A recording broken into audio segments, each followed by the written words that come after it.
Hello, everyone, and thank you so much for having me here at the first international conference on English linguistics in the 21st century. My name is Blanca Fernandez, and I'm a PhD student at Complutense University of Madrid. The work that I will be presenting today refers to a topic that I'm very interested in, which is gender and sexual identity on dating apps, which I titled Lover of Anything, Sexual Orientation and Gender on Dating Apps Bios. In this case, the focus of my work covers the role of these elements in self-presentation strategies, that is the so-called bias, on the app Badoo. And I will be explaining why in a second.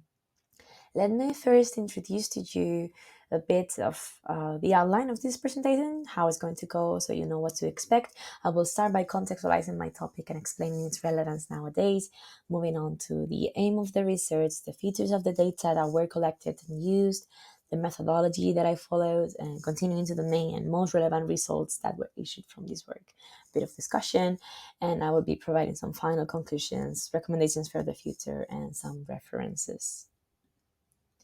So let's start. As I'm sure you will agree with me, the emergence of dating apps has completely revolutionized our dynamics as social beings through CMC, computer-mediated communication, and this takes a very particular shape when it comes to dating, establishing romantic and sexual relationships. The range nowadays of dating apps is limitless, starting from the female-led Bumble, the lead Tinder, which is available in 190 countries, Hinge for more meaningful connections, OkCupid, which is based in compatibility, Grindr, targeted for LGBTQ plus individuals. Well, the rise of online dating apps on the internet has radically changed how people approach each other, how they approach romantic and sexual relationships, and now you can meet new potential partners just through messages, right? And this, of course, has great and very exciting implications for us linguists. Here you have some of the most important previous work that I found on this field of dating apps, because research has mainly been approached from psychology and sociology, and we do find some things of linguistics, particularly with a focus on gender performance or even humor, though there's still much to be done here. In case you're not familiar with the structure of a dating app or the profile of a dating app, here is more or less what you will find. So all users must create a profile on a dating app, right? This profile usually includes like a picture or some photos of oneself or the things they like, some personal information such as age, location, gender, sexual orientation, and an optional written bio. And here is where my work comes in. The aim of this paper is thus to explore sexual identity and gender differences in the language and communication of strategies of self-presentation, that is, on the bias of young individuals on dating apps. More particularly, how these individuals construct their identity and communicate their likes and dislikes on this, in this case, on Badoo. Moving on to the data, why I chose Baidu. I chose Baidu because of certain advantages it provides for us researchers. First, it is one of the most popular social networks with over 400 million registered users worldwide. The user's biography is premium up to 500 characters, which is great for us, and it allows the user to choose the desired social variables, so age, gender, and location. This is, of course, very beneficial for researchers. It allows us to look into specific places or specific social groups. Though I must do a disclaimer here, this research and the results that come from it are presented in binaries, since those are the only options that the app allows you to choose.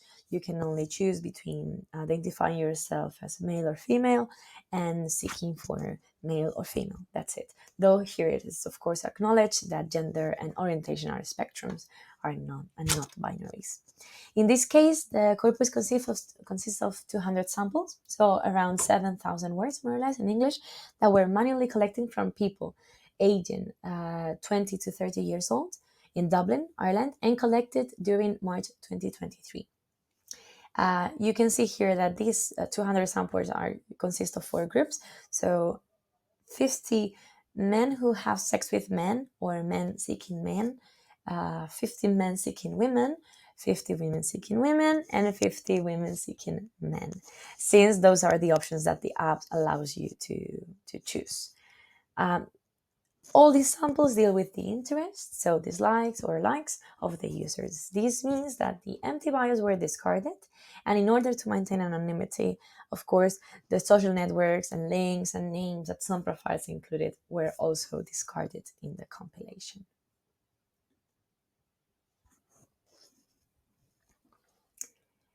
Once the corpus was compiled and classified, the data was analyzed qualitatively and quantitatively. For the objectives of this kind of study, a qualitative approach seems especially helpful as the departure point, because any conclusions are not theory driven, rather the outcome of a real life situation, right? So after a close examination of the data, the decision was made to focus on the variables that you can see here. So first, most frequent verbs of liking in both their positive and negative uses. In this case, they were to love, to like, and to enjoy. Together with other variants to express preferences, such as to be into, to be interested in. Um, then we have functional verbs such as I do, I play, I make.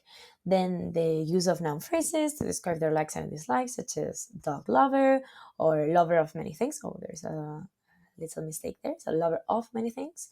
And cases of subject ellipses, such as can sing pretty well, for instance. Out of these variables, only the first and the latter were possible to be run through a concordancer to quantify them, whereas the other phenomena had to be manually considered due to the prospective different linguistic realizations that they might take. In the cases where it was possible to be run through a concordancer, Sketch Engine was the one chosen for the job. Let's start then with the results, starting with the verbs of liking. So out of all the verbs of liking found of the corpus, to love was the most frequent one. And this amount doubles the second most common verb, to like. As you can see here more or less on this table, in which you find the total of the corpus differentiated between male and female samples, and then have the four different groups. Between the use of to like and to love, you see that there are no significant gender differences observed. Then, men seeking women seem to use to love less frequently than any other group, particularly in comparison to men seeking men, who use it the most, even when with several instances with the same sample. And I brought you here an example so you can have a look at it. So, for instance, here it says, "Hey, I'm M, I'm 22 years old, I have two small kids, I love anything outdoors. The sea is literally my favorite place ever. I love it almost as much as I love Chinese food." So we have three instances of to love in the same sample. This data seems to be closer to feminine usage of to love, both women seeking women and women seeking men. In general, as we can also see in this table, men prefer less intense alternative forms of expressing preference, such as to be into or to be up to. And here we have a little sample, let's see if we get it, that only says into, and that's it. Then we have the list, right? So video games, board games, tech, metal, extra black, explicitly climbing, and emojis. But no use of to like or to love or anything like this. When it comes to expressing what the users do not like, and we have it here also at the end of the table, women are much more likely to state in their bios, which is I find really curious, particularly women seeking men, right? Contrarily, men seeking women are the least likely to mention this, to mention their dislikes on their bios. Moving on to functional verbs, previous research has shown that men tend towards more action-oriented, right, and descriptive speech rather than emotionally expressive. This is also the case in this corpus, as Figure 1 here displays. Men favor the usage of functional verbs such as I do, I play, I cook, regardless of their sexual orientation. So here, for instance, you have a sample that I brought, which is the complete bio is just this. So carpenter, I build things out of wood, and that's it. That was the whole bio. So much more action oriented, right?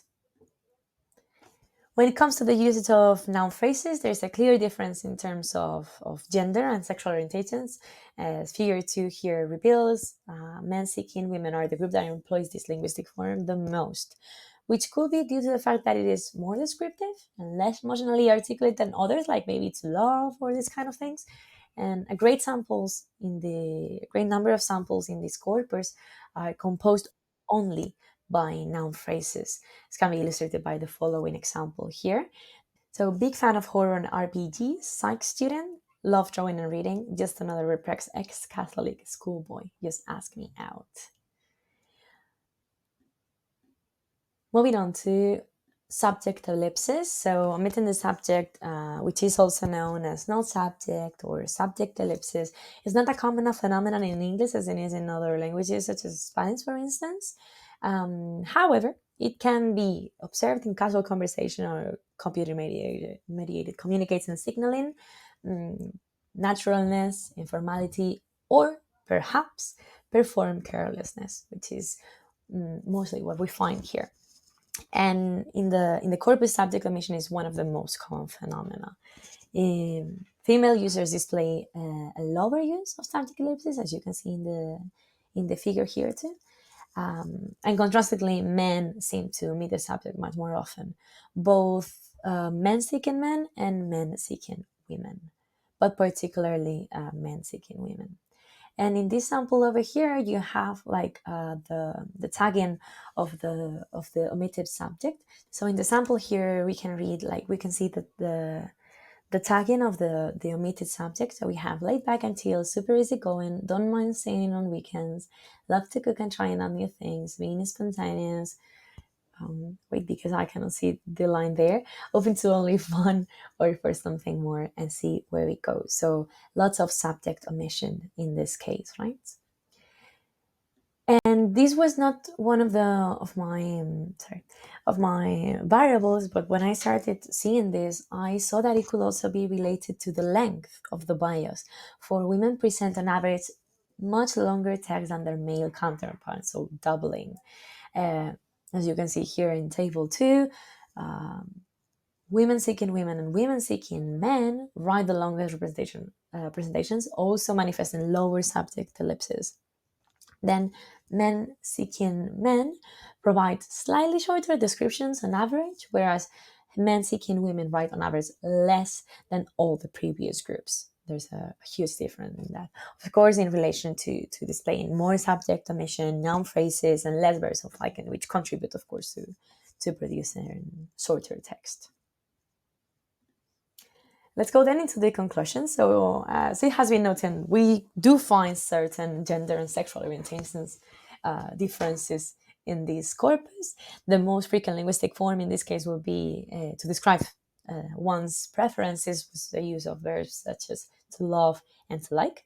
And regarding this, to love was preferred by both female groups and men seeking men, but was less frequent in men in the bias of men seeking women. This group preferred the use of to like or alternative forms such as noun phrases and functional verbs, which are less intense in the expression of emotion. Maybe they want to be perceived as less intense or less direct, right? And allow them not to state their preference explicitly. Then women in general seem to be more emotionally expressive and descriptive than men in this context, displaying longer text, less use of a subject omission, and a higher frequency of pairs of liken. Women bias also express more often their dislikes and boundaries than male do, which is also really noteworthy. And I believe that this kind of research contributes to a much further understanding on flirting and negotiating practices, leading them to further understanding of gender, identity, and power dynamics, and not only on online communication, but then in society. I think that's it for me. So here you have my references in case you're interested in the topic or would like to know a bit more about it. You can check them out, all these 2 pages. And that's it for me. So thank you very much. If you have any further comment, question, or would like some more information on this, do not hesitate to write to me. Here you have my email.